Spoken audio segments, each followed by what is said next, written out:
Bonsoir à tous et bienvenue dans le débat de France 24. On va s'arrêter ce soir sur la situation en Algérie.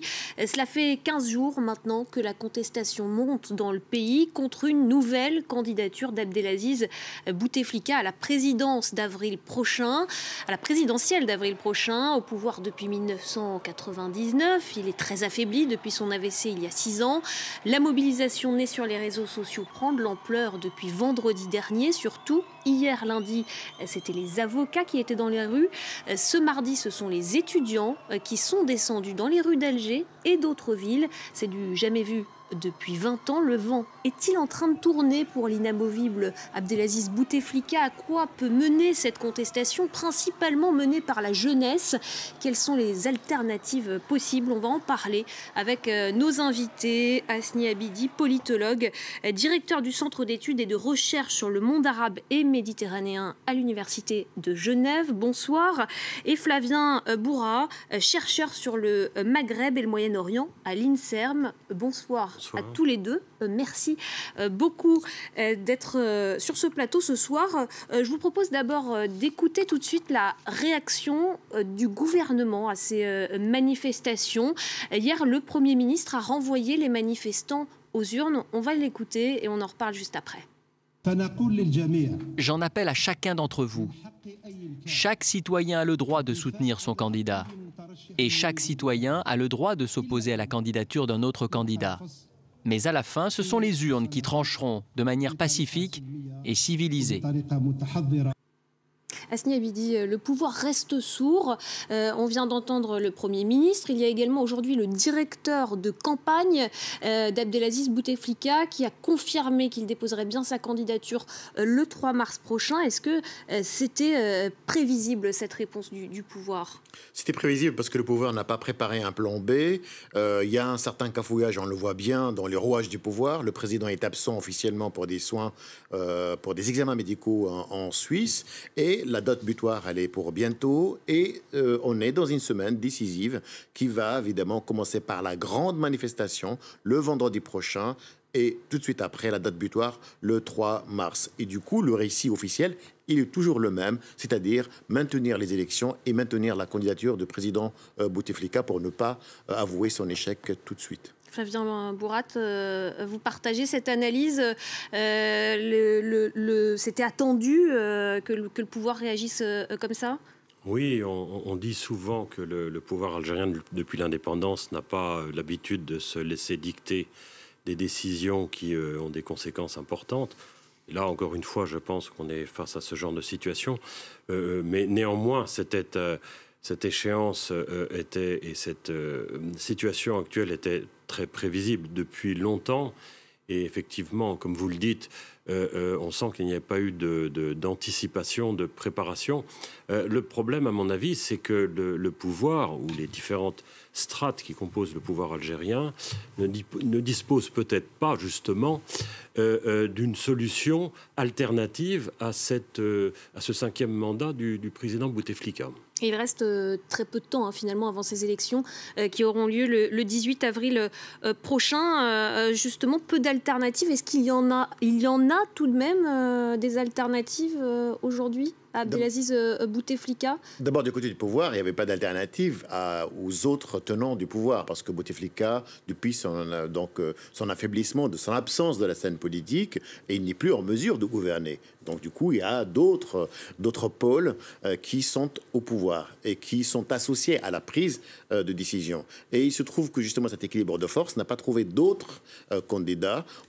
Et du coup, on a annoncé la candidature de Bouteflika parce qu'il n'y avait pas d'alternative. Absolument, d'autres alternatives, ou une autre alternative, disons, qui va rassurer les autres décideurs, et qui est aussi une candidature qui finalement ne dérange personne, parce qu'un président qui est affaibli, qui est malade, qui est souvent absent, ne dérange pas et ne menace pas les intérêts des autres décideurs. Le deuxième élément, c'est-à-dire de l'autre côté de l'opposition, évidemment, il suffit d'ouvrir le jeu politique, il suffit de retirer cette candidature, et le pouvoir, il a encore une chance de faire marche arrière. Et là, évidemment, avec une élection ouverte et transparente, je pense qu'on pourrait éviter un petit peu ce désaveu général adressé rester au pouvoir. Mais aujourd'hui, quid de l'opposition, justement, dans le pays? Est-ce qu'il y a une alternative du côté de cette opposition Pas vraiment, hein.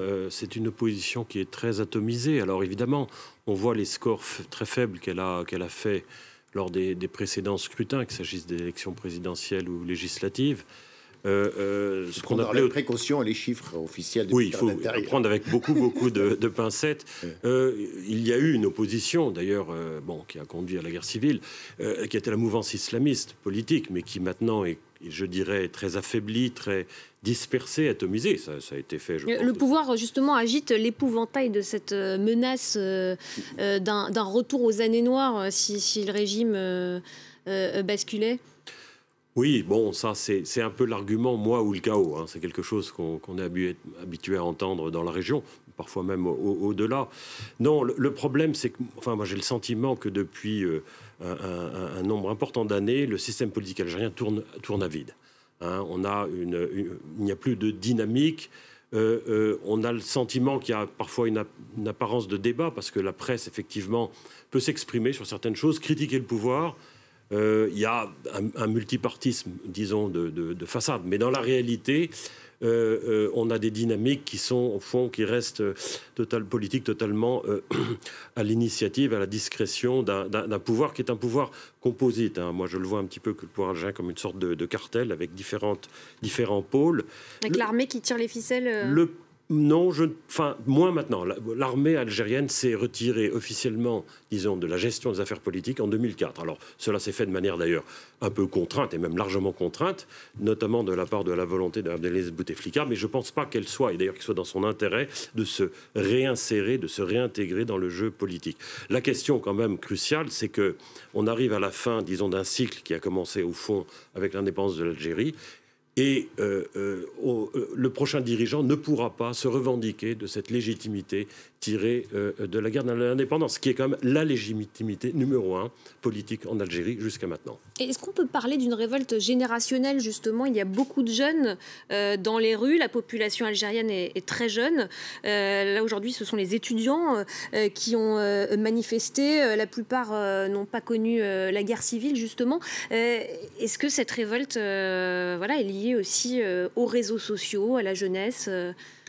Oui, le slogan le statu quo, ou le chaos ne marche plus. Cette mobilisation populaire inédite, elle est sans précédent dans son ampleur, mais aussi dans sa force politique. Elle est concentrée sur un seul slogan, c'est pas de 5e mandat, montre en effet que cette jeunesse-là n'a connu que Bouteflika. C'est une génération qui est née justement dans les années 90 et la fin des années 80. Et donc elle n'est plus titanisée, elle n'a pas peur justement de cet argument de dire que, attention, on risque de revenir aux années de Braise, les années qui sont venus après la victoire du Front islamique du salut. Ça, c'est le premier élément. Le deuxième élément, c'est qu'en fait, finalement, le pouvoir algérien, avec ce maintien de 5e mandature, avec ce passage en force de 5e mandature, a donné une vie à la rue algérienne, qui est devenue le premier parti politique algérien. Il a donné en fait une chance à cette société civile. On voit aujourd'hui que cette société civile, elle est organisée, elle était probablement en stand-by. On entendait assez peu. Assez peu, mais elle peut s'organiser, elle peut sortir. Il y a un affranchissement de la société civile